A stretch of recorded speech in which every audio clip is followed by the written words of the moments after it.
Okay. Mic check, mic check, mic check. I think we're good to go. Good morning, good afternoon, good evening, and welcome to BWTM Online. In association with Round for Round Boxing, the new boxing game coming out on PC, Xbox, and PlayStation 4. Check us out. www.roundforroundboxing.com.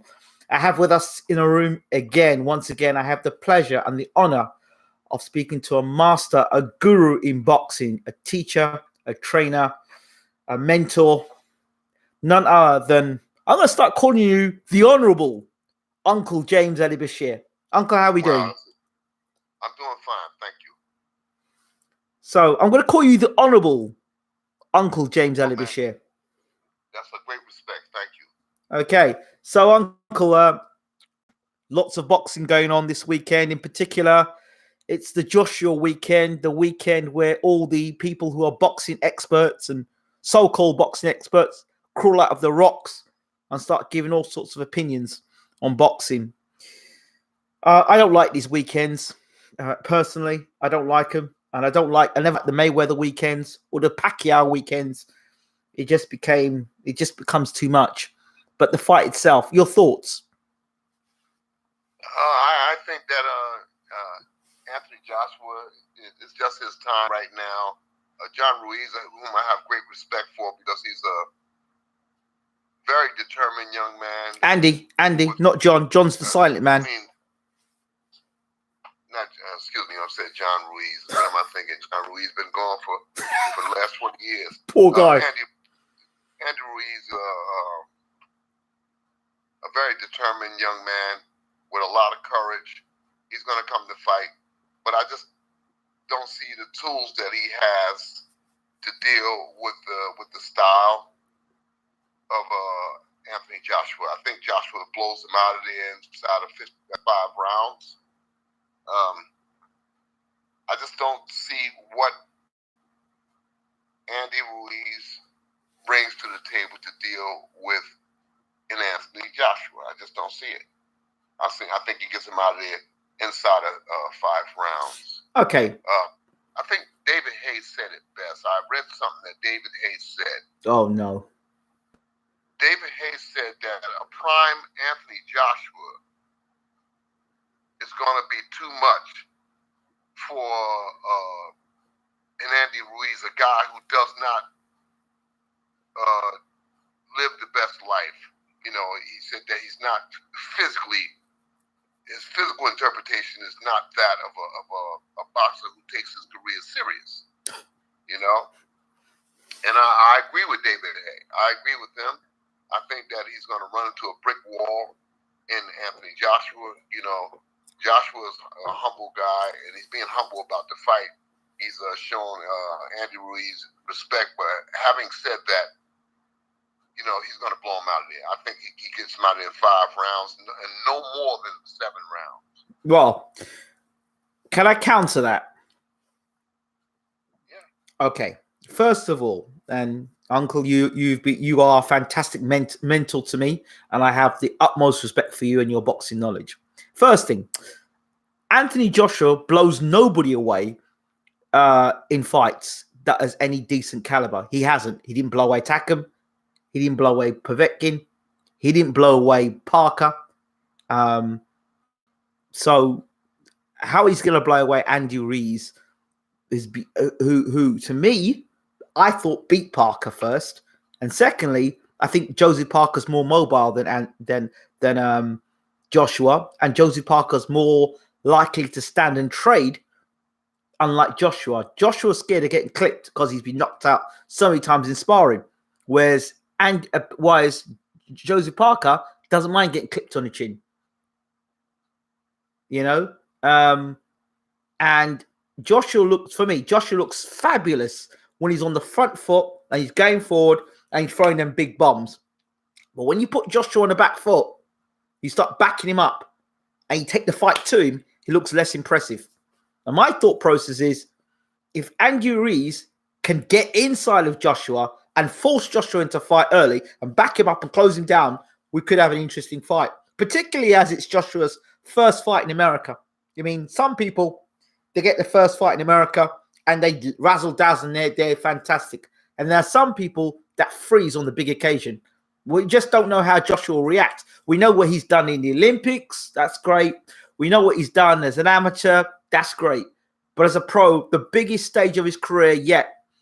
And I don't think Anthony Joshua's got the greatest of jabs. When you look at the heavyweight division, he is, out of the three heavyweights we've got there between Joshua, Wilder, and Fury, I think Joshua's jab's the worst out of the three of them. I think timing and the occasion is what makes a fighter either deflate, retrogress, or rise up. Mm. And there's so much at stake with Wilder having blown out Brazil a couple of weeks ago. Mm. I think that the timing of that, I think, will motivate Joshua to get the job done effectively in this fight. Evander Holyfield versus Mike Tyson. I feel that if Evander Holyfield had fought Mike Tyson a couple of years earlier, Mike Tyson would have beat Holyfield. Okay. But the post-prison Mike Tyson just wasn't the same Mike Tyson. So I allude to the timing. Timing is everything in boxing. Mm-hmm. I think that Ruiz is coming along at the wrong time, and if Joshua didn't suffer any emotional breakdown because he didn't fight his original opponent, if he didn't suffer any letdown because of that, then I think that he's going to be on point. I think that he's going to mash out Andy Ruiz.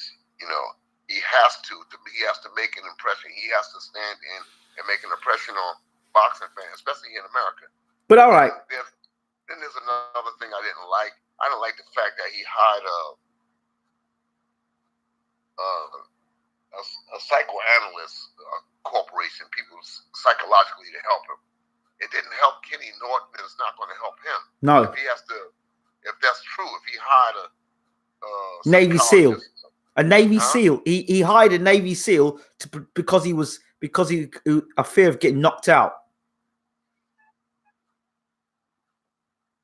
Oh, shit. He hired a Navy SEAL. Yeah, okay, right. Whatever. Boxers do some crazy things. They do some crazy things, and that's even crazier to me. Being a Navy SEAL got nothing to do with being in a boxing ring for 45 minutes, all right? No comparison to me. Or they can say, oh, they're both dead. I don't care what people say. There's a lot of things that's surrounding boxing now, the techniques, the applications, the Garbage. knowledge. I think is a bunch of bull. Of course. Right? It's a bunch of bull, all right? It's a means that people create to make some money. I'm not against the person that's making the money. I'm not against that deal. But I'm against the idea that some people in boxing try to push that off as a necessity, which I don't think it is. I just don't think it is. So whoever wants to go for it, go for it. But I think it makes the person look somewhat weak, as Emmanuel Stewart will say. He said, "You don't need all of that kind of stuff. Different things that boxers would do." Well. And Emmanuel would turn to me and say, that makes the boxer look weak. It makes it look scared." Yes. He said, I don't like that. I don't like it. But I agree with it. But the other thing is, there were strong rumors coming out of the camp of Joshua when he got knocked out by Price in sparring. That come out then, he said, and even since then he's had confidence issues. Because he's been knocked out in sparring so many times, he's got confidence issues. And that's why the Wilder fight was never made, because he had confidence issues. Well, I wouldn't doubt it. I wouldn't promote it, but I wouldn't doubt it either. Boxing with Deontay Wilder confidence issues could apply to any boxer.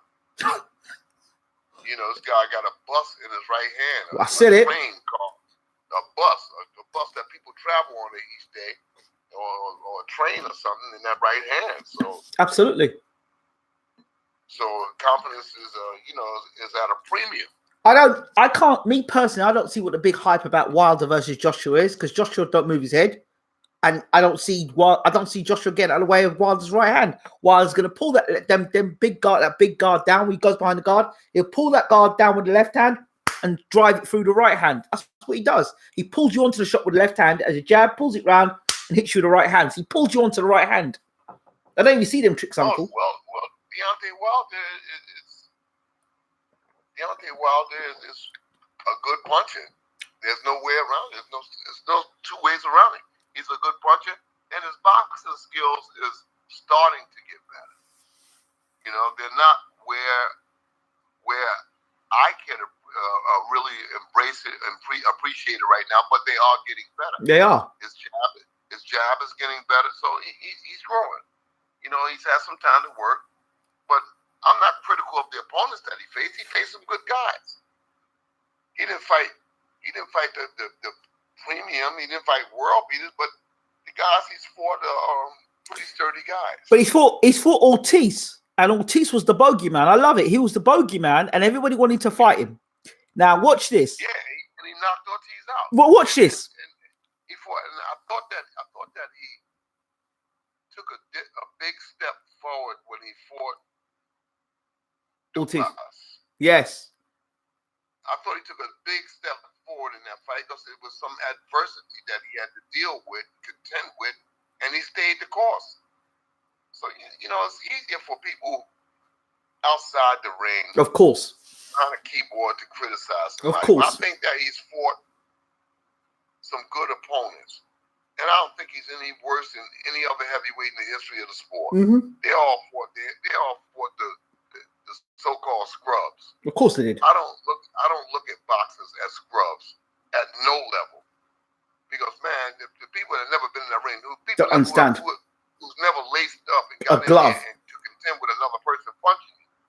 Listen, People who's never been in that position, they don't know what they're talking about. Never had to think about the night before, knowing the next morning you get up, you don't know if that's the last morning you're going to be seen, because you're going out to fight. You don't know if you're going to come out alive or not. That sort of stuff.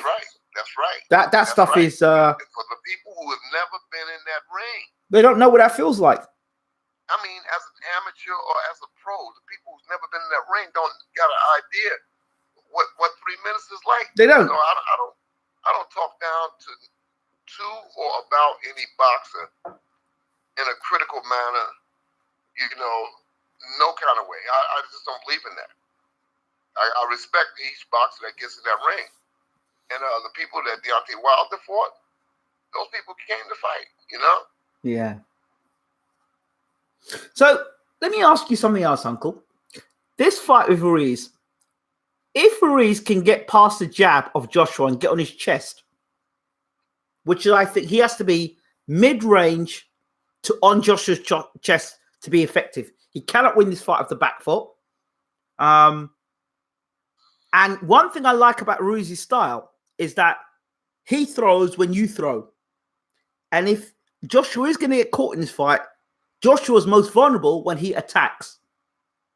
That's what I've noticed about him. He's most vulnerable when he attacks, when he opens up. In my opinion, when I observe the tutelage of Joshua, there are many things that are left to be desired. Okay.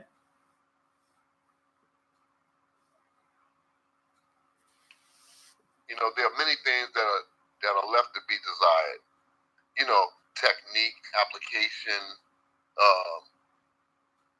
those things that set up the jab, the hook off the jab. He throws a good uppercut, and that uppercut is going to be big in this fight. It's going to be big in this fight, But I see some holes in his armor. I see some things that he's doing that will allow a guy like Ruiz to get in some good shots. Ruiz only needs one, you know. Ruiz only needs one. No, he needs more than one. Come on. Come on, Uncle. He needs more. Listen. He needs more when Klitschko dropped him. He's punching up, and Joshua's not that immobile where he can land that punch solidly. Joshua's not that immobile. Joshua moves a little bit. He's going to get out the way of those punches. You remember when Dillian White hit him to the body? It was like one of those video games. He was like, hold all his energy. Yeah, but and that's way back when. That was then. You know, I'm talking about now. All right, that was then. You know, that was when Dillian White hit him to the body. I mean, you know, he was just coming out the gate, but he's grown since then. Yeah, he has grown since then. You know, he can be hit, but I think that his punching power. You know, I think his punching power is going to serve him well in this fight because, like I said, Ruiz is going to come forward. Ruiz can get reckless when he's throwing his own punches, and when he gets reckless, it could cost him. I just think that Joshua has to make a statement in this fight. He's got to make a statement. Of course. Back into the wall.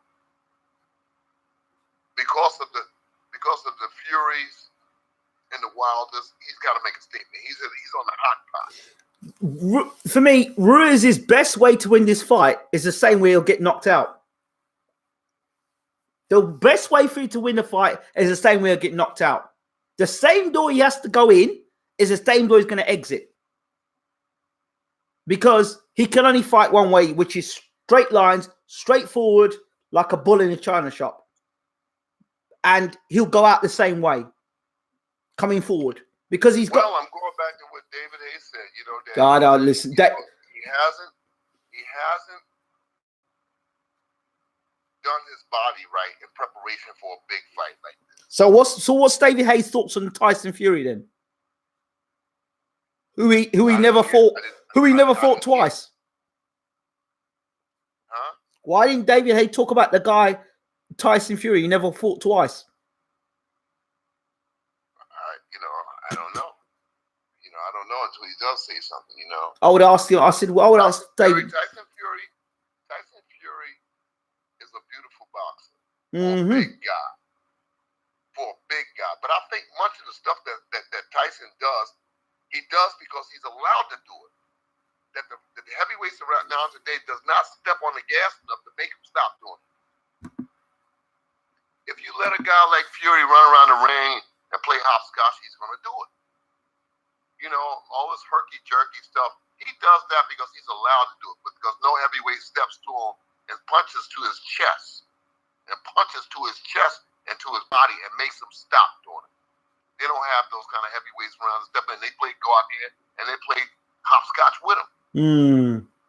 You know, but if they don't have no heavyweight to step to him and put that pressure on him, and break that body down, make him stop doing that. So if I'm allowed to do something, then I'm going to do it. See, you know, like for Josh, tell him. So Tyson Fury does what he's allowed to do. Nobody attacks him. You know, either the trainers are not strategic enough to teach a guy what to do with a Fury, or either the boxer is not comprehending what the trainer is teaching. But I think much of what Tyson Fury does, he does it because nobody cuts the ring and nobody punches to the body. All right? So if you get those big guys in there that believe, and go in there and say, you know what? I need to go to the body. I need to stop this guy from this herky-jerky movement, you know, tic-tac-toe. Chop. Yes, it. Chop. Get out of here. That's because the guys that's training the fighters to fight him can't teach. They can't teach. That's it all in a nutshell. I understand the logistics of boxing. Hold on, Uncle. Hold on a second. Uncle Bashir was not the trainer of Vladimir Klitschko. It was Jonathan Banks. Correction. He was in the camp, but he was not the official trainer. Somebody said I wasn't that. Good. all was Just not. clarifying that Because because if I had been the trainer, head trainer for Vladimir Klitschko, he would have fought a totally different fight. I would have demanded that he fought a different fight. You know, the game is to be sold and not told. That's why I won't expound on what and how I would have Vladimir Klitschko to box Tyson Fury.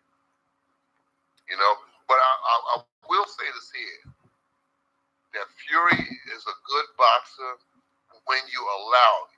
He doesn't punch as hard as you would expect somebody that big to punch. But in my mind, being a trainer, I'll share this tidbit with those in your listening audience. Being a trainer, you have to have common knowledge, common application. I'm looking at Tyson Fury. Tyson Fury is what, 6'9"? Mm-hmm. What is his normal weight? 260, 275? Mm-hmm. Huh? Yeah. Okay. Then my thinking is it takes a lot of petrol to run that station. It takes a lot of energy to run that station. Okay. A lot of electricity, a lot of petroleum. It takes a lot of energy to run that station. So I'm thinking that I'm getting my guy in shape to fight. I'm not getting my guy in shape to go out here and box. I'm getting my guy in shape to fight. When that bell rings, I'm going to set fire to Tyson Fury's ass. And all that tic-tac-toe bobbing and weaving and going around the ring fighting like a lightweight, like a featherweight, I'm going to call it to come back to haunt him. Because I'm training a guy to fight, to climb on his ass from bell 1 to bell 12. I'm going to be on your ass. So if you that good, I'm going to find out how much energy you got to spare. Because I'm training my fighter to fight. You can train a fighter to box, but I'm training my fighter to fight. To go after him like a lawnmower, cut that ring down, and make him fight. And let's see how good he is at round 6, round 7, round 8, round 9, round 10. They didn't train Vladimir Klitschko right. They had him out there boxing, playing around with Fury. You need to step to Fury and short circuit that stuff that he's doing. He's just a human being. All of the energy that he's using to do all of those antics in the ring, he's just a human being. If a boxer is steadfast and dedicated to his strategy and goes out there, I guarantee you, the fighter that you see in round 1 through 5, you won't see that fighter going from 6 to 9. He'll be a different fighter. You did. You know, he's just a human being. Yep, of course. You know, so if I'm training any fighter to fight him, I know how to fight him. You know, okay. If I got the fighter that will listen and be patient and be consistent with what I'm telling him to do in that ring, that's how you make the difference. Yeah. Like, going back to Anthony Joshua, like, people say that I hate on him. It's not about hating. Like, for example, things I'd like to see him do better. Like, this fight with Ruiz, I'd like to see Joshua to get behind his jab and actually dominate Ruiz behind the jab. Dominate him with it. Use the long jab and stand up tall and use the jab and keep Ruiz on the outside. As Ruiz comes in, hit him with the uppercut, hold him, turn him around. That sort of stuff I want to see from Joshua. You know what I mean? And movement. Yes. And movement. Andy Ruiz is no secret. He's got no secrets. What kind of secret do he have that short? Exactly. That's short and that's flabby. His body is flabby. Don't worry, but Uncle. Yeah, but Uncle, you know some of the best heavyweights in history, they've not been a body beautiful. Larry Holmes wasn't body beautiful. I know, but there's a difference. Joe Frazier had a flabby body, but Joe Frazier was a hard flabby body. Well, all right.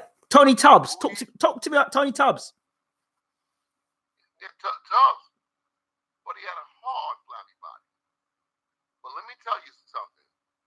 You can't wait till you get to the dance to find the dance dress to wear. You got to have that dress before you get to the dance. I think that Ruiz is much like his Mexican counterpart. Areola. You know? Like his Mexican counterpart, Areola. Give me 1 minute, please. Sure, Uncle. I'm trying to observe something. Just receive a Uncle, turn the TV off. No, it's not the television. Good evening, Eve. I hope that you're very well. Thank you for tuning in. It's always great to know that we've got a soldier in the house. Yeah, you can't. I think that if Joshua has done his homework, and if Joshua dates that body of Ruiz, he can cripple him. He can stop him. Certainly, he can stop him. But he's got to be ready to sit down and engage. But it's that engagement, though. That's where I think he gets clipped. Joshua is a very good boxer when he doesn't engage that trying to take guys out. If you look at all the times he's been clipped, and people say, "Oh, I'm talking rubbish." Look at the times he got clipped. When he got clipped by Klitschko, it was by him engaging. When he got clipped by Dillian White, when he got clipped by Klitschko, he was just standing in the middle of the street looking for the stoplight. He was just standing there. No, he got hit with the jab, and he got hit right hand over the top, wasn't it? Side of the head. He was just posing. But that fight where he got clipped but it was a catch and shoot. Joshua went to throw a shot and catch and shoot and caught him. Oh, I just don't think you can really lock in on one fight to judge what determines another fight. No, I agree. I think that Joshua is in another place and Ruiz is in a place of him. Dimitrenko, somebody said a good point. He hit Dimitrenko flush and he did move in. You see, the thing is, I think if I'm for me, I know you, and that's why I want to learn from you, Uncle. If I were to be a trainer in the future, I would look at that fight of Joshua and look at points, the Klitschko fight, the White fight, and the first thing I would say is, when I get this guy hurt, jump on him. Because you look at the White fight, you look at the Klitschko fight, 2 fights where both guys let Joshua off the hook. They actually let him off the hook. But a guy like Ruiz, who's got fast hands, puts his punches together. If he catches with that left, if Ruiz catches him with that left hook, you see how Ruiz has got the fast hands. And the thing is, Josh has been knocked out so many times in sparring. To me, it concerns me, because every time I look at Joshua, I think, you know what? And it's not like he hasn't been dropped already. We've seen him go down already in a fight. I think to myself, you know what? And then we see him against Povetkin. He did the little wobble against Povetkin. But it's that Povetkin's like 38 years old. Klitschko's 42 years old. Takam already got knocked out by Povetkin. I mean, Parker was running scared of Joshua for most of the fight. He was happy to turn up to fight and get the paycheck and get up the paycheck and go home. Parker. But this fight here, Ruiz, because he's going to bring the fight, that might bring the best out of Joshua as well. But it's how he goes about the business. My concern with Joshua is when he engages. Because when he engages is when Joshua is at his most vulnerable.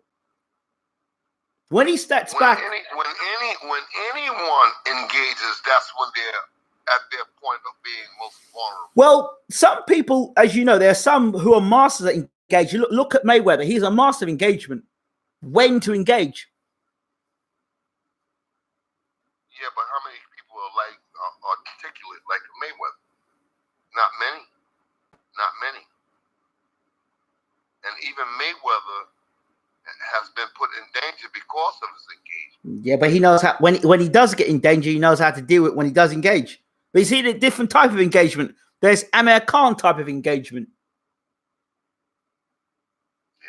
You know what I mean? Well, there's engagement and engagement. You know, Amir Khan is like man with fire with gasoline drawers on. That's the difference. You know that man's now deciding to take an MMA fight. Yeah, it doesn't surprise me. Amir Khan is the master of making money, and I don't blame him. Making money. He's going to lead the sport with a lot of money. But that man, if he got some intelligence, he's going to lead the sport with a lot of money. That man is looking to get himself seriously hurt. Him and his hustling partner. You know, Amir Khan and his hustling partner. They're both going to lead the sport with a truckload of money for doing nothing. Well, I ain't going to say doing nothing, but they're hustling together. They're making money, you know, and I like that. him and Virgil Hunter, they're making out like two bandits. Once again, Virgil Hunter. I said this to guys and girls that tuned into my preview about Brazil and Virgil Hunter. I said Virgil ain't gonna do a damn thing for Brazil. What did Virgil Hunter do for Brazil apart from getting knocked out? He walked him down the aisle. Exactly. But they won't talk about that. Oh, you don't talk about that because Virgil Hunter is a world-class trainer. Yeah, he's a world-class trainer of Andre Ward. Outside of that, you know, his contribution, in my opinion, is limited. He is the rehabilitation trainer. Well, if you get knocked out, go to Virgil Hunter. You know what? I've caught flack because I've said things about other trainers. But other trainers have said things about me, so that's the way it goes. I mean, the iPhone is talking about LG, you know? So, I mean, different competition is going to speak about different competition. I don't care about what people say about me. The proof is in the tasting of the pudding. The proof is in what a person has done over the course of time. You know? Virgil Hunter is a great hustler. Not a great trainer, but a great hustler. You know? He's been put in a position. He's been put in a position where he's making a lot of money. Now, Uncle, what it is, it's not that. It's his smooth talking. The way he whispers those words in the corner. I want you to get behind the jab. Real nice. Smooth. Cool. You know? Yeah. Whatever it is, his bank account is fluffy. Well, Uncle, maybe you need to be like that in the corner. Maybe you need to start talking very smoothly. No, I am what I am. Hey, I get some recognition when the time comes. Uncle, Uncle, the bank balance. If you had that smooth talk, like, you know, Virgil Hunter, you could get that bank balance beefed up. Look. You know, there are many teachers or trainers out there who's made a living basically off of one success. But there's a lot of trainers out there I just don't see what the rave is about. You know, I don't see what the rave is about. They've had a success and they're riding to the bank. You know, I wish I was with them. I caught some flack. What was it, Thursday? I'm sure he's going to watch anyway. Hello, Sam. Hope you're well. Talking to one of my friends here. Sam Jones, I think he's the co-manager of Joe Joyce. I said to him, Joe Joyce is a decent fighter. I think his feet are too slow, his hands are too slow, and he lacks defense. But if you stand in front of him, he hits like a truck. And I said that if Bright Jennings comes with the right mindset, he should be able to beat Joyce to the punch. If Brian Jennings comes with the wrong mindset and he stands in front of Joyce, he'll get flattened. That's what I said. But I said it's Jennings' mindset is whether he can win this fight or not. Because he's got better footwork and he moves better, but you know, he likes big guys. But Sam Jones says it don't matter what version of Brian Jennings turns up, he's going to get pulverized. Yeah, I think that the Brian Jennings fight for Joe Joyce is a dangerous fight. It's a dangerous fight for Joe Joyce because, you know, if you put a rabbit into a corner, you know, that rabbit can become a different kind of species of that rabbit. You know, Brian Jennings is coming off a knockout loss. And in order to stay relevant in the heavyweight division, he's got to win the Joe Joyce fight. So that's going to make him extra dangerous to deal with. He's a heavyweight. You know? So I think that Joe Joyce should win the fight because the momentum lies with Joe Joyce. That's what I said. You know, the momentum is lying with Joe Joyce. But having said that, you know, it's still a dangerous fight for him. Well, so I commend Joe Joyce for taking the fight, and I commend Brian Jennings for rolling the dice after being KO'd in his last fight. Yeah. Sam Jones said Joyce is going to walk straight through him. I'm like, okay, right.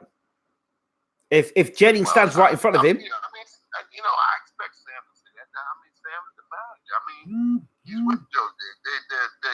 They're close to each other. So I expect his enthusiasm, but I think that Jennings can prepare. I think that if he fights a small fight, he could conceivably win a decision over Joe. I can see him conceivably winning a decision over Joe if he fights smart. But if he doesn't fight smart, that Joe is a big, strong guy. He's powerful. He can do some damage. Ruben Guerrero, who's a massive fan of Joe Joyce. Joe Joyce can do nothing wrong. He says, Joyce power will be too much. Jennings is a bum and too big, too strong.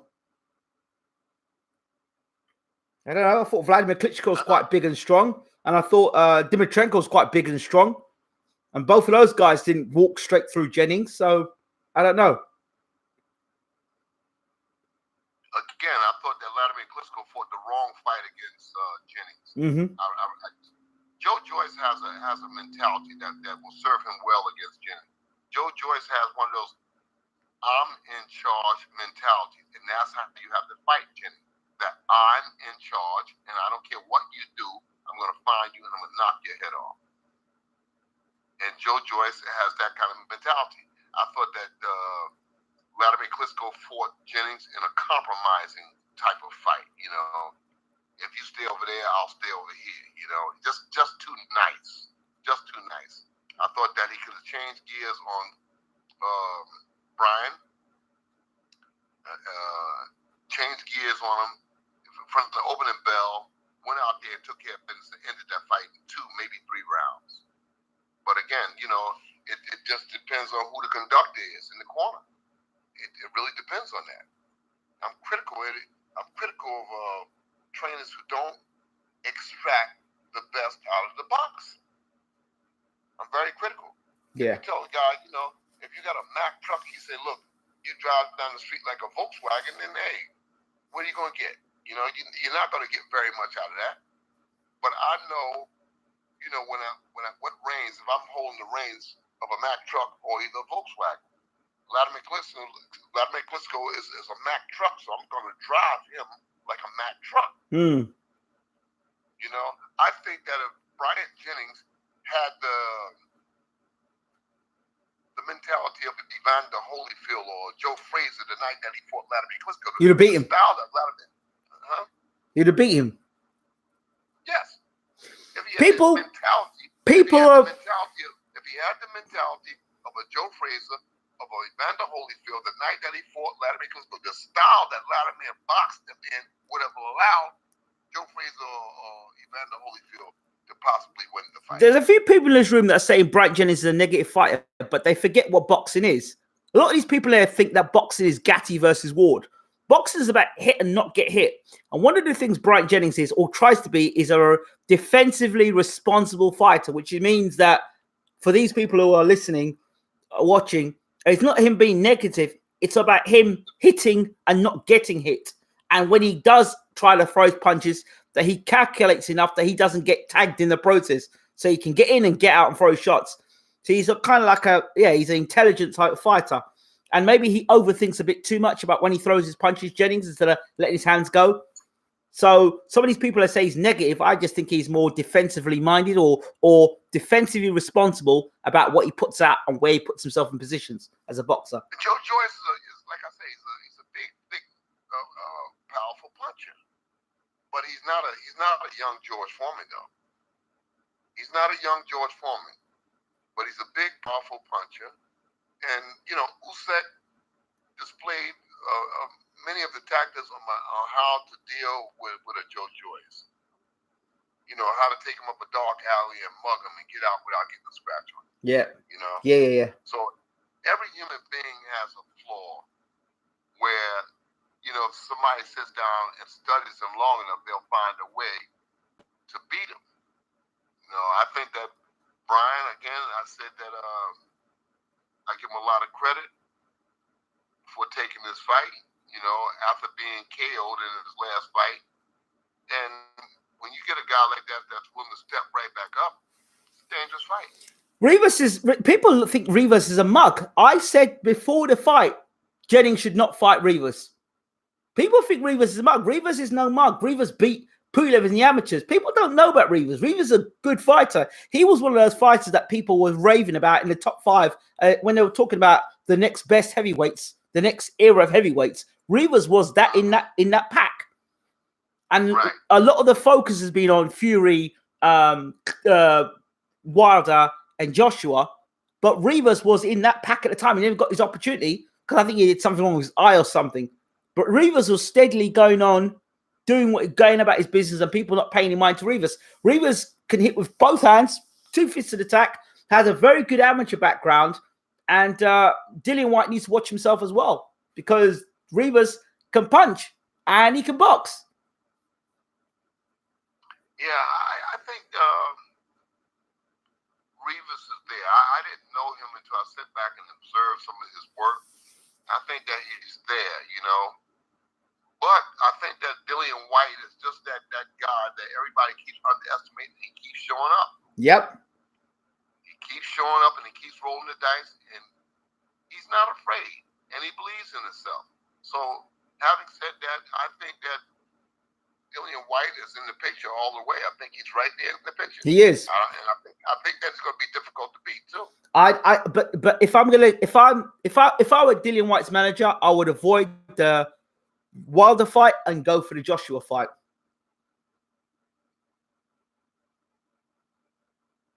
I think that Dillian Whyte can cause problems with Joshua. With Wilder. Really? Yeah. I don't. I think he can cause problems. I don't. I tell you, mentality makes all the difference. Mentality makes all the difference. Dillian Whyte, because of his mindset, can cause problems. He's a guy that has to be tamed. If you can't tame him, then you got problems. I think that Wilder, like I said, he possesses lethal TNT in that right hand, and he's getting better. But Dillian Whyte is a tough guy. He's a tough guy. I have that respect for him. He's a tough guy. All right. I want to talk to you a bit about Jamal Herring. I spoke to him last night. He won the WBO title. He's the super featherweight champion of the world. Right. How much do you know about his story? I don't know very much about Jamal. Well, he was with Al Heyman, I believe, and career wasn't going very well. Pulled away from Al Heyman. And then he joined Top Rank with Bo Mack and Terence Crawford, Terence Crawford's trainer. And they had 3 fights, and now he's world champion. Right. And at the point where he was with Heyman, he was going to give up on boxing, and then he changed trainers, changed their management, went with Top Rank. Now he's world champion, top of the world. Right. Incredible story, eh? Yes, incredible story. Yes. I respect that, and it's not to say anything bad about Al Heyman. No. Just maybe the chemistry wasn't working, maybe the chemistry wasn't working. And because of it, you just change. You change the area you living in. You change the lifestyle, and you get some respect for that. You get some success. Yeah. What do you make of? I was going to ask you. Oh gosh. Oh Lord. I was going to ask you. What do you make of who? I was going to think. It crossed my mind. I totally forgot. I'll come back to it in a minute. Usyk. His heavyweight debut was cancelled. It was postponed. Suppose he had some injury. But then when they asked Usyk about the injury, he said, "What injury? I didn't know anything about no injury." Okay, so maybe they thought differently. Maybe somebody told them that Taka might be a harder fight than what they anticipated. You think so? Yeah.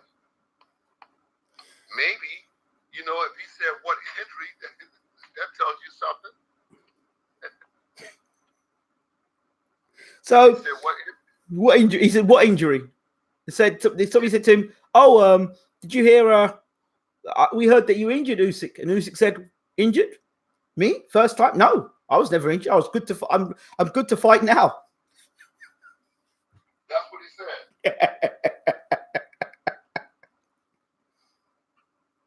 Is that what Usyk said? Yes. Well, that tells you something that maybe it wasn't an injury. Maybe you had second thoughts about that fight.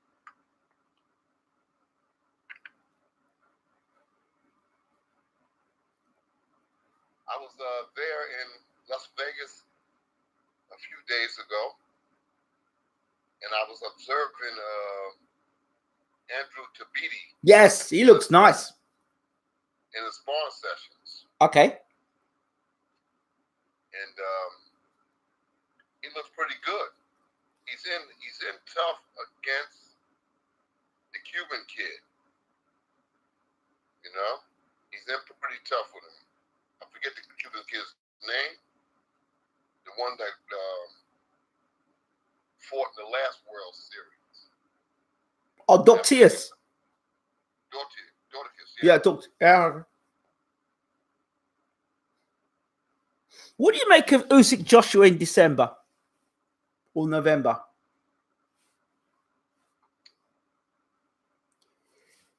Any fight that Usyk in is going to be a good fight.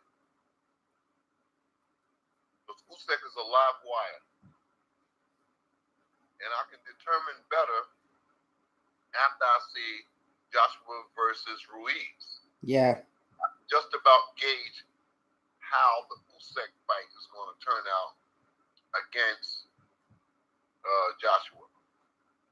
And that could be one of the reasons why Usyk left the second fight alone, because he might be next in the driver's seat.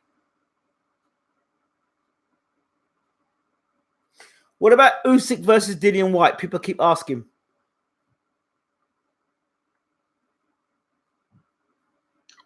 That's a tougher fight. That's a tougher fight for Usyk. Why? I think the Dillian White fight is tougher than the Joshua fight is. Why? Styles make fights. I think that's a tougher fight. You know, I would be more apt to fight Joshua for the world title than to fight Dillian as a prelude.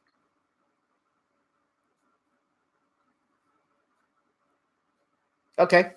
Right. Let's talk a couple about some news about your fighters. First of all, what's going on with Justin Jones? Wait, what happened to the volume? Nothing happened to it. Can you hear it? Can you hear me? Uncle? Go ahead. Yes? Yeah, I hear you. Yeah. Let's talk about a couple of your fighters. Let's talk about Justin Jones. He's been talking about you've been working him real hard. What's going on with Justin Jones? Well, the jury is out on Justin Jones, you know. I think that he needs to work. I think that he needs to increase his physical ability. He can fight. He can give it. He can take it. But I'm not happy about his physical condition. He has to improve that. Okay. You know, it wasn't to a place that I was happy or satisfied about it. Okay. So that's what the situation is with Justin Jones, as far as I'm concerned. I spent the time in Vegas with him to gauge where he and we were as a team. And my estimate upon leaving Vegas is that Justin Jones needs work. Okay. He needs work.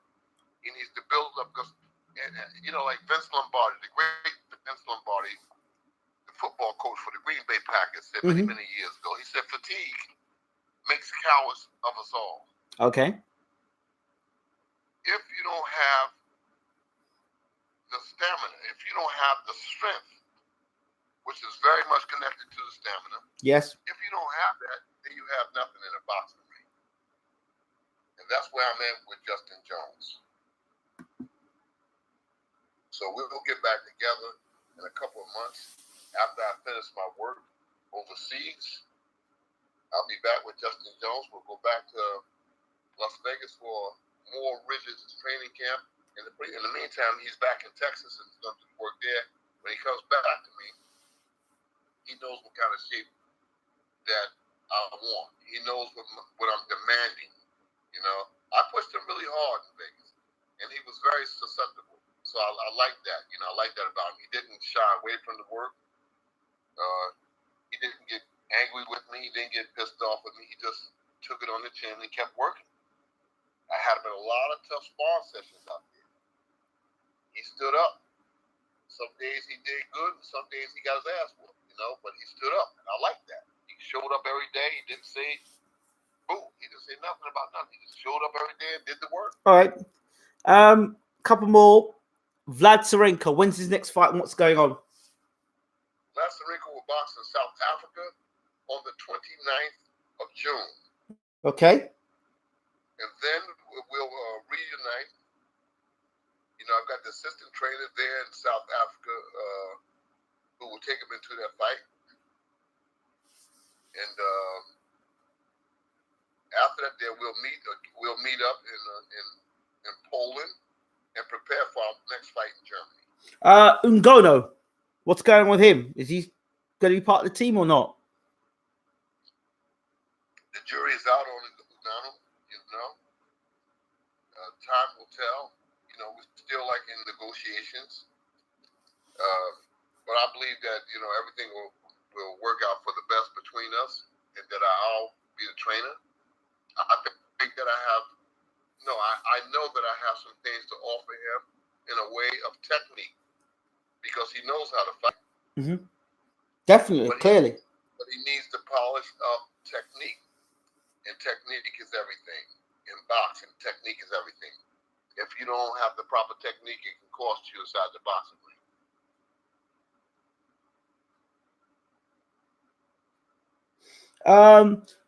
Trap House Boxing, good evening, brother. I hope that you're well. Bro Ingram, ask him what does he think of Riddell Booker. Booker? Yeah, Riddell Booker.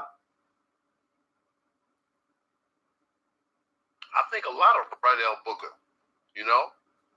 I think that he was away for quite some time. And I think that might have robbed him of some of his vitality and some of his attributes. But I think a lot of Riddell Booker, I think that if anybody sleeps on Riddell Booker, they can come up with an L on their record. You know, I still think that Riddell Booker hasn't put his nose to the grindstone the way that he could. I just don't get that from him. But if he did apply himself and put his nose to the grindstone the way that he could, the way that he should, Riddell Booker is a boxer that could cause the heavyweight division some problems. Trap House Boxing says he definitely agrees. What are your thoughts on Arsalanbek? I can never pronounce this guy's name. Who? Makam. Where's he from? Makhmudov. Where's he from? Probably Ukraine or something like that. He's Russian. I don't know him. I have to observe him. I don't know. I don't know him by name anyway. Maybe if I saw him, I would know. Okay. Because I'm over there in Russia, Ukraine a lot. Yeah. Yeah, there's a guy that's been showing me on Twitter, this guy, how good a fighter he is. He looks quite good. He looks like a new Vladimir Klitschko. And he's from Russia? Yeah. I'd have to take a look at him. And I can tell you better there. Okay. Nowadays here in America, I got a reputation for being a Russian trainer, a Ukrainian trainer. Most of the people in America respect me. Uncle, identify me and most of the gyms here in America, they identify me as being, that's the guy, that's the Ukrainian Russian trainer. You know, so that's what people know me for. Not a bad moniker. Here you go. Asalambek Makunduvov, something like that. I have to take a look at him after the show. Okay. Final thing before I leave you. Keith Once Upon a Time Thurman versus Manny the Legend Pacquiao. You know, it's an interesting fight. You know, Keith's size and his youth should win the fight, but I got a gut feeling that Pacquiao can upset him with a decision. I'm going Pacquiao straight away because I think Keith, all his punches are from a roundhouse position. I think Pacquiao's punches are straight. Pacquiao, I think Thurman's fought anybody who moves as quick as Pacquiao or hits as fast as Pacquiao or puts punches together like Pacquiao and is consistent like Pacquiao. So I just think that what has Keith Thurman got that Pacquiao's never seen before? Absolutely nothing. But then, you know, the amount of legends Pacquiao's fought, I just can't see Keith winning the fight. I like Pacquiao in that fight. By the skin of his chin, I like Pacquiao. Same here. You know, I think that he could calm on enough of his ring guile, knowledge, heart, application to win that fight. I was watching the two of them work out, and watching Keith work out was like watching slow motion, and then watching Pacquiao work was like, whoa, two different workouts. I think that Pacquiao really likes what he's doing. Yeah. I think that he really wants to win. I think that he really wants the rematch with Floyd Mayweather. Yep. You know, I think that he's looking forward to that. And I think his desire is what's going to bring him through that fight. You know, that's what I'm thinking, that his desire is going to bring him through that fight. He wins the fight by decision or split decision. He wins that fight. It's a good fight. All right, Uncle. It's a good fight. Yeah, it's a good fight. Is there anything else you want to say before we disappear, Uncle? I think that Joshua wins this fight, and I think he wins the fight inside of 5 rounds. Okay, we'll see. We'll see. Certainly, I don't think the fight goes past 7. Okay. I'm saying that the fight should end inside of 5, but if it should exceed 5, I think that it ends inside of 7 rounds. We'll see. Yeah. Would you be shocked if Ruiz were to beat him? Yeah, I would be shocked. I would be shocked if Ruiz beat him. You know, my big investment now in the heavyweight boxing is Vlad Tsarenko. You know, Vlad Tsarenko is my big investment. You know, Vladimir Kasuk from Odessa, Ukraine. Those are the guys that my big investment is in those 2 men. Right. In the female department is, of course, Ivana Hopkinson. Of course. I got so much invested in Ivana Hopkinson. You know, emotionally, physically, spiritually, mentally, I've got a lot invested in her. And I'm expecting big things from Ivana Hopkinson. I'm a massive fan of Ivana. Massive fan. Whether we get, you know, I'd like to fight Cecilia Brekos or either Clarissa Shields. Yes. Those are the 2 stars in boxing now that I look forward to facing with Ivana. Ivana works hard. She works as hard as any man that I've ever trained. You know, and I have to hold her back. Yeah, she works every day. I'm on that. Every day I'm on the Instagram page or Facebook page, and I see her posting her training. It goes like a machine. She wants to fight. She wants to fight, and I think she deserves the right to fight. I think she deserves the right to face the best. And Cecilia Brekos and Clarissa Shields, apparently at that weight level, they are the best. So we look forward to matching skills with them at some point in the very near future. Absolutely. You know, I want it to happen. You know, I want it to happen. Vlad Tsarenko is right there knocking on the door of that top 20. You know, if I can get him to the top 20 before the year is out, that'll be a big, big feather in his cap. You know, I think that he can do it. I think, like I said, I gauge on what I've seen him when he's boxing Alexander Usyk. I saw him box Joe Joyce, and I gauge his growth, his development by boxing those two guys. You know, I've had him in there with Bermain Stavern. I've had him in there with Michael Hunter. You know, and I gauge his development on those guys because a lot of times when I have young upcoming guys, they don't want to box those kind of guys. But Vlad never thought twice about it. He never. I just said, I want you to box him. He said, okay, give me my gear and I'll get in with him. And the fact that he did it 4 days was a plus, you know, because that's what I'm looking for. I'm looking for growth when they're inside the ring. I'm looking for desire before they get in the ring. When I told him that you're going to box Michael Hunter, when I told him you're going to box Joe Joyce, when I told him you're going to box Alexander Usyk, you understand? There was a desire. There was a light in his eyes. Like, yeah, I'm ready. I'm game. I want to get in. You know, I want to get in. I watched the reaction of the boxer, and a lot of boxers have that whole look in the eyes like, I'll do it, but I really don't want to do it, you know? Yeah. So when I asked Vlad to do that, he has that kind of desire that, yes, I'll get in there and I'll do my best, you know? Yeah, Michael Hunter's growing.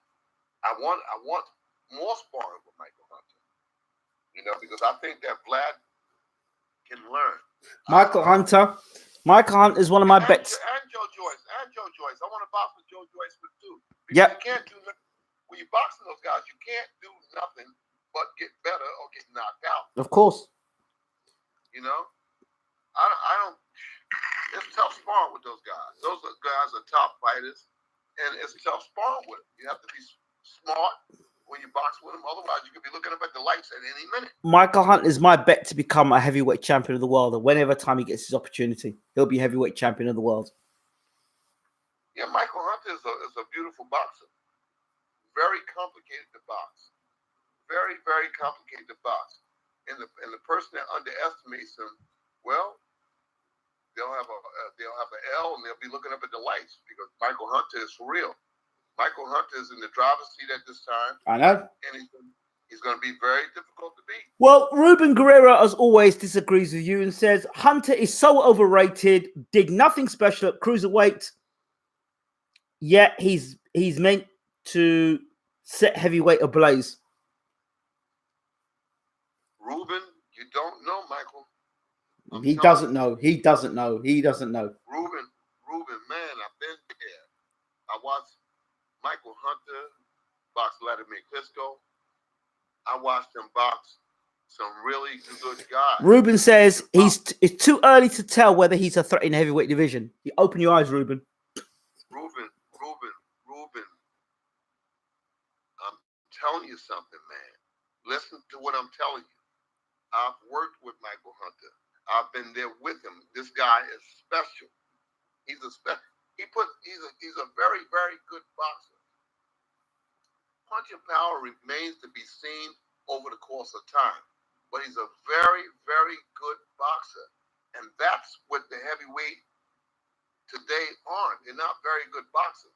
They're very good punchers, very good sluggers, you know, they're very, very good strength people. But as far as the attributes of boxing, Michael Hunter puts the B on the beginning and the G on the ending. I'm trying to tell you. Sam Jones was saying that I think he said in his tweet that no, misquote me, say something along the lines of that Michael Hunter is a level below Joe Joyce. Well, you know, let me tell you something, man. I'm trying to tell you. I'll tell him too that he's not below Joe Joyce. Joe Joyce is a strong, powerful puncher, and Michael Hunter is a beautiful boxer. Makes a good combination, I think. So I wouldn't say that he was below. I think that they make the chemistry for a good fight. You know? I think if Michael Hunter is in good shape, if Michael Hunter doesn't defeat himself by not being in shape, I think that's a hot fight. And I would love to be ringside to watch it. You know, I'm telling you, Michael Hunter is in the race. He's of course. Of course. People know boxing, know what they're talking about. We know. I'm happy to see that, just before we finish, shout out to Jessica McCaskill and Rick Ramos, not just a world champion now, but a unified champion. Well done, Jessica McCaskill. We backed Jessica McCaskill when she got beat by Katie Taylor, said, this girl's going to go on and become world champion. She puts her head down, learns some mistakes, she'll go on to be world champion. Now she's a unified world champion. Moved up in weight, took on the best girl in the division at that time, beat her, and now unified the division. Fantastic stuff by Jessica McCaskill. Congratulations. I think that's about it from us, Uncle, unless you've got something else to say. Listen, Ruben, you better listen up, man. Michael Hunter is hot. He can box. I've lived in camps with him. This guy can box. I think that the people out there, I think they underestimate Michael Hunter. I think if this guy is in shape, that's the only reservation that I have. Will he be in shape? If he's in mental and physical shape, the heavyweight division has got problems. They got major problems. I remember the last time somebody said, "Oh man, that guy not strong enough. He doesn't punch hard enough, and he's not going anywhere." The last time they said that, they was talking about Cassius Clay. You understand? That's the last time they said something about a guy that was small, the guy that didn't have punching power. But the thing that they negated was the guy got boxing skills. And Michael Hunter's got a good chin. You know? Boxing skills combined with good chin spells trouble for the heavyweight division. Mm-hmm. Why do you think that the Joshua people say, you know what? Let's take Ruiz. We don't need Michael Hunter. You know what I'm saying? Yeah. Because the brain trust was saying we don't need that kind of fight. Nope. So Ruben better open his eyes. Yeah. You know? And Mr. Jones, I'm trying to tell you, Joe Joyce is a nice fighter. He's coming along really good, you know. I look forward to having Vlad Sarico to come and learn from working with Joe, you know, provided, you know, that Joe is going to work with us and not try to knock us out, you know. I don't believe in putting my fighters in situations where there's a threat every time they get in the ring, you know, but Joe Joyce is moving along nicely, you know, but he's got to watch out. Everybody's got to watch out for Michael Hunter, all right? Irregardless of what people think, irregardless of what people say, I know Michael Hunter. I know Michael Hunter is a ruthless boxer. It fascinates me how people behind keyboards have a better opinion than the actual trainers, where virtual reality becomes more reality than reality itself. Unbelievable. Yeah, Michael Hunter will beat the average heavyweight. Yeah. He'll beat the average heavyweight. He'll beat many people in the top 10. I'm trying to tell you. Oh, you're overrating him. I said, man, you don't know. No, don't know. You got no idea. They have no idea what they're talking about. All right? I'm going to beat these drums until the time that I'll tell you when he comes up and I'll say, I told you so. You remember you told me about Usyk? We followed the story. Oh, Usyk ain't fought nobody. Blah, blah, blah, blah, blah. Same people on here. Usyk ain't fought nobody. And then when I started training Alexander Usyk 3 years ago, almost 4 years ago now, when I started training him, nobody outside of boxing purists knew who he was. And I said on this very same show that I was training a guy that would become the undisputed cruiserweight champ of the world. Nobody knew. Nobody said nothing. Nobody knew nothing. But even then, I said he would become the undisputed cruiserweight champion of the world. Now I'm saying that he's going to become the heavyweight champ of the world. And the big fight is going to be between Michael Hunter and San Jose. The rematch. Yeah, the rematch. That's the big fight. All right? They said, what about Joshua? What about Deontay? Well, Deontay and Wilder and Anthony Joshua, they're in the driver's seat now. But what I'm talking about is after now, after they've left the heavyweight division. All right? I'm saying that Usyk versus Michael Hunter will become the next big showdown, the rematch. I hope that they're gracious enough to invite me, pay for my hotel room, pay for me a front seat, because I'd like to be there for that one. Right, Uncle. We'll have to leave it there. Yes, Uncle. Okay, if you're out there listening to me, think about me, man. You understand? I'm bigging y'all up. Give me a hotel room for the whole week. And give me a front seat. I want to be at that fight. Okay, Uncle. That's going to be a hot fight. It's going to be a hot fight. All right, Uncle. Alexander Usyk versus Michael Hunter. All right, we'll put that in the diary. Uncle, thank you so much. It's a pleasure. Anytime I can be of assistance for you, you got my number. I appreciate you, Uncle, as always. Thank you once again. Okie doke. Take care. There we have it again, the Honourable Uncle James Ali Bashir. I hope you've enjoyed the show. And we'll be back tomorrow. Hopefully tomorrow night. Well, tonight. Tomorrow night. Tonight. Because it's 1:30 in the morning. Tonight. Exclusive on BWTM. I will be doing live commentary of Joshua versus Ruiz. And probably most of that card because Ray Robinson fights on the night as well. So we'll do commentary for that fight. And a few other fights as well. So I hope you can join us for that. And I look forward to speaking to you all soon. Don't forget to rate, subscribe, leave your comments. Also check out our interview with Tunde Ajayi, the trainer of Anthony Yard. That's on BWTM Sports.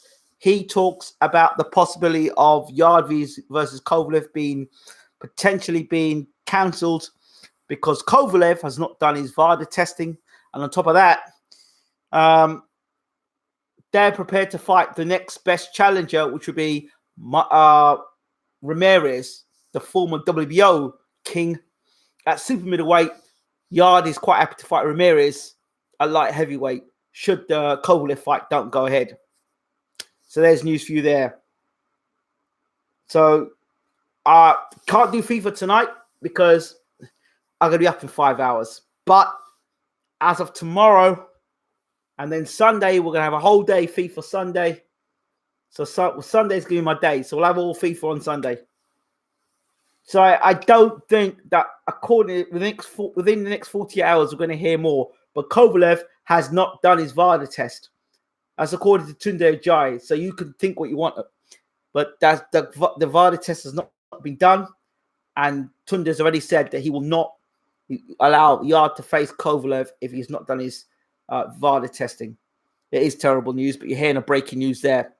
And also check out the interview we did last night with Jamal Herring, the new WBO super featherweight champion of the world. His story, why he's part of Round for Round Boxing. Check it out. He's on the channel. Check it out. BWTM Sports. It's all over there. Right. So I am off. Thank you so much for listening. As always, please do rate, subscribe, leave your comments. And most of all, please share the video. I'm out. Thanks for watching.